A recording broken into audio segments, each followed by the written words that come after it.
नमस्ते। चलिए बिना किसी देरी के आज की इस दिलचस्प चर्चा की शुरुआत करते हैं।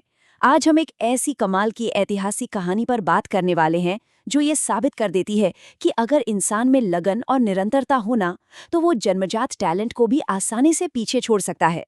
चलिए वरदराज की इस शानदार महाकाथा के जरिए कंसिस्टेंसी यानी निरंतरता की असली ताकत को समझते हैं।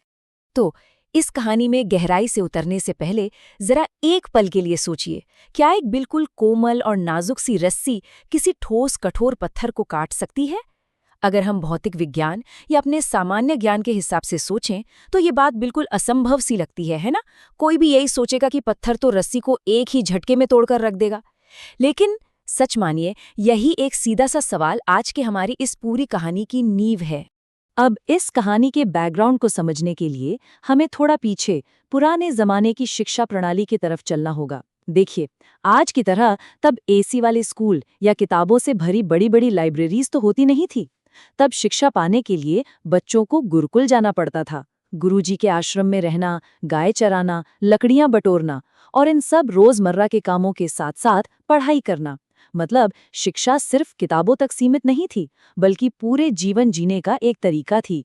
तो हमारी कहानी का पहला भाग है गुरुकुल का संघर्ष और एक पीछे छूट गया लड़का। होता क्या है कि जब वरदराज नाम का ये लड़का अपने गांव से गुरुकुल आया तो वो शारीरिक कामों में तो बड़ी जल्दी ढल गया, लेकिन पढ़ाई के मामले में वो बाकी पूरी क्लास से बहुत बुरी तरह पीछे रह गया। अक्षर और श्लोक उसे ऐसे लगते थे जैसे उलझे हुए धागे हों।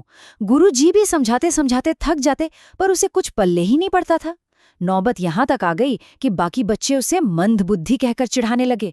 जब सारे दोस्त आगे की क्लास में पहुंच गए तो वो अकेला वहीं रह गया। सोचिए, ये स्थिति किसी के लिए भी कितनी तकलीफदेह हो सकती है। और यहीं से शुरू होता है कहानी का दूसरा भाग, गुरु की निराशा और एक दिल तोड़ देने वाला फैसला।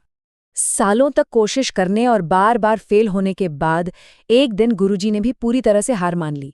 उन्होंने वरदराज को बुलाया और कहा, बेटा, मैंने अपनी तरफ से हर कोशिश कर ली है, पर ऐसा लगता है कि विद्या तुम्हारी किस्मत में है ही नहीं। तुम अपना वक्त यहाँ बर्बाद मत करो, अपने घर लौट जाओ और खेतीबाड़ी में अपने माता पिता का हाथ बटाओ। जरा सोच कर देखिए, ये किसी भी स्टूडेंट के लिए कितना भयानक पल होता है जब उसका अपना मार्गदर्शक ही ये कह दे कि असफलता तो तुम्हारी किस्मत में लिखी जा चुकी है। ये सब सुनकर वरदराज का तो जैसे दिल ही टूट गया। चिलचिलाती धूप वाली वो दोपहर थी, आसमान से आग बरस रही थी और वरदराज अपने गांव की तरफ एक बहुत ही लंबी और अकेली यात्रा पर निकल पड़ा।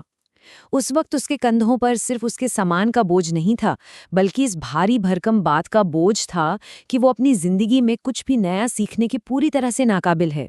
लेकिन तभी आता है तीसरा भाग, रस्सी और पत्थर, यानी कहानी का सबसे अहम मोड़। उस भयंकर गर्मी में चलते चलते वरदराज को बहुत जोरों की प्यास लगी, तो उसने एक गांव के कुएं पर रुकने का फैसला किया। और जैसे ही वो कुएं के पास पहुंचा, उसकी नजर एक ऐसी चीज पर पड़ी जिसने उसे पूरी तरह से हैरान कर दिया। कुएं के उन कठोर पत्थरों पर गहरे गहरे निशान पड़े हुए थे। उसने सोचा कि जरूर किसी ने इन पत्थरों को किसी बहुत ही तेज औजार से तराशा होगा। और सच कहें तो ऐसा स्वाभाविक सा ख्याल किसी के भी दिमाग में आएगा। अपनी इसी उलझन को दूर करने के लिए उसने वहां पानी भर रही एक औरत से पूछ लिया, और उस औरत ने हंसते हुए जो जवाब दिया ना, उसने सब कुछ पलट कर रख दिया। उसने कहा, अरे, इन्हें किसी ने तराशा वराशा नहीं है, ये निशान तो इस पतली और नाजुक सी रस्सी के रोज रोज कुएं में ऊपर नीचे आने जाने से बन गए। बस यही वो एक सटीक जवाब था जिसने आज की हमारी इस चर्चा की पूरी नींव खड़ी कर दी। अब यहाँ ध्यान देने वाली बात यह है कि इन दोनों चीजों के बीच का अंतर कितना विशाल है। एक तरफ है वो कोमल सी बिल्कुल नाजुक रस्सी और दूसरी तरफ है वो एकदम कठोर और ठोस पत्थर। देखने में तो इनके बीच कोई मुकाबला ही नहीं लगता, लेकिन लगातार होने वाले उस घर्षण ने इस नामुमकिन से लगने वाले टकराव की पूरी कहानी ही बदल कर रख दी। और ये बात वरदराज को एक तीर की तरह चुभ गई। उसके दिमाग की बत्ती जल गई। उसने सोचा कि अगर एक मामूली सी कोमल रस्सी रोज रोज की रगड़ से इतने ठोस पत्थर पर इतने गहरे निशान छोड़ सकती है, तो क्या लगातार की गई मेहनत और अभ्यास से ज्ञान को किसी भी कमजोर दिमाग पर नहीं उकेरा जा सकता? बिल्कुल उकेरा जा सकता है।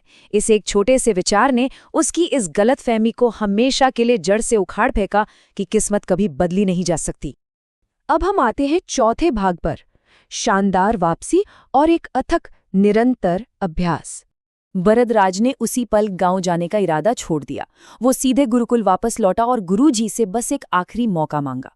अब ध्यान दीजिए, इस शानदार सफलता के पीछे रातों रात होने वाला कोई जादू नहीं था।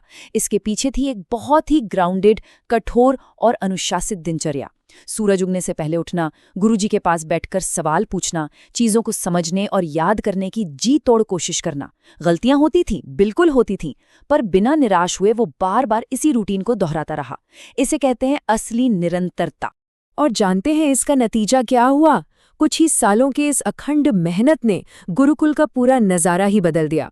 वो लड़का जिसे कभी सब मंद बुद्धि कहकर चिढ़ाते थे, वो अब धीरे धीरे एक बहुत बड़े विद्वान में बदल रहा था। संस्कृत और व्याकरण के जो नियम पहले उलझे हुए धागे लगते थे ना, वो अब पूरी तरह से सुलझ चुके थे। जरा सोचिए, दुनिया की सबसे कठिन भाषाओं में से एक का व्याकरण अब उसकी उंगलियों पर नाचता था। उसके दोस्तों के वो पुराने ताने अब एक गहरे सम्मान और आश्चर्य में बदल चुके थे।